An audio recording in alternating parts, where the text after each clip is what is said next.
Oppression is the first step toward healing, and Islam gives you the right to defend your dignity, seek help, and walk away from those who unfairly harm your heart.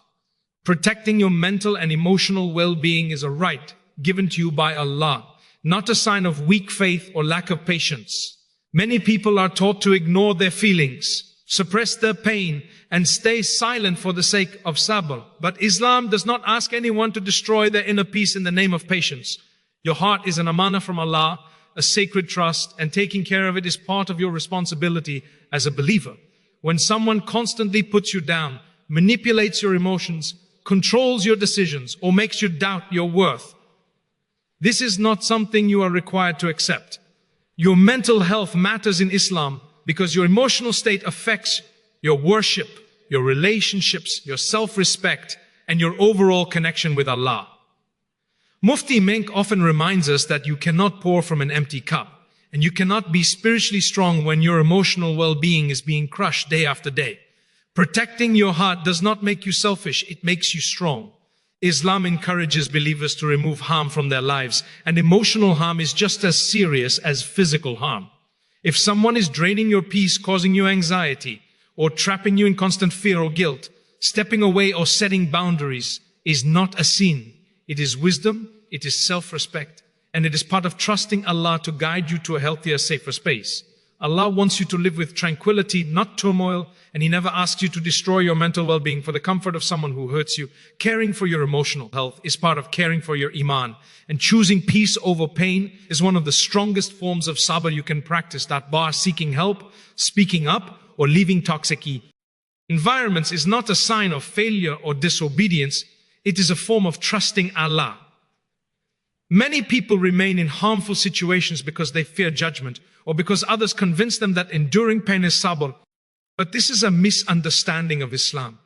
True sabr does not mean you allow someone to repeatedly break your heart.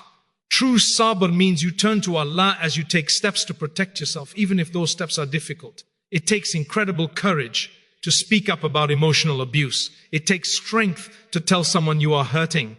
And it takes even more faith to leave a place that is harming your soul. But Allah supports those who stand against injustice. He never abandons the one who tries to save their dignity. When you seek help from family, friends, counselors, or religious leaders, you are not being weak. You are honoring the trust Allah placed in you to protect your heart.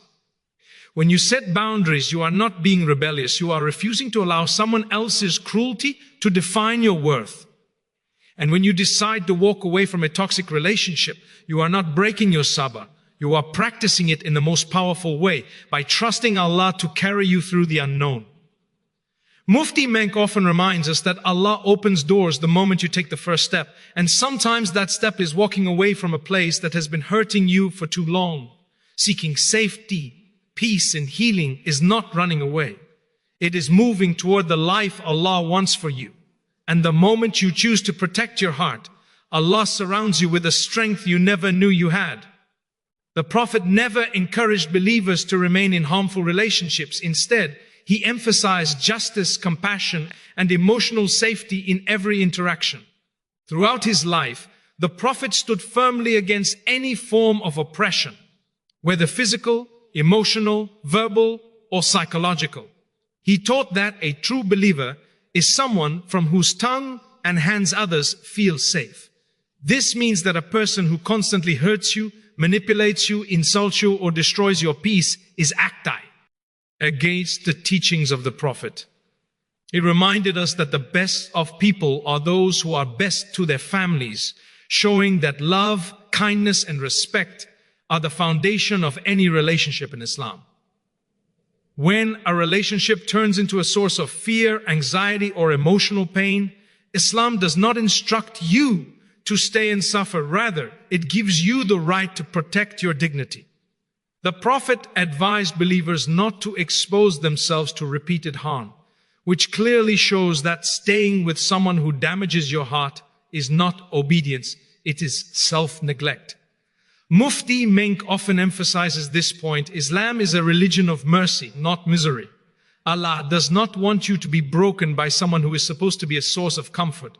If the Prophet discouraged even harsh words between spouses or family members, How could Islam ever ask you to tolerate emotional abuse? Islam uplifts the oppressed, restores dignity to the wounded, and gives hope to the brokenhearted.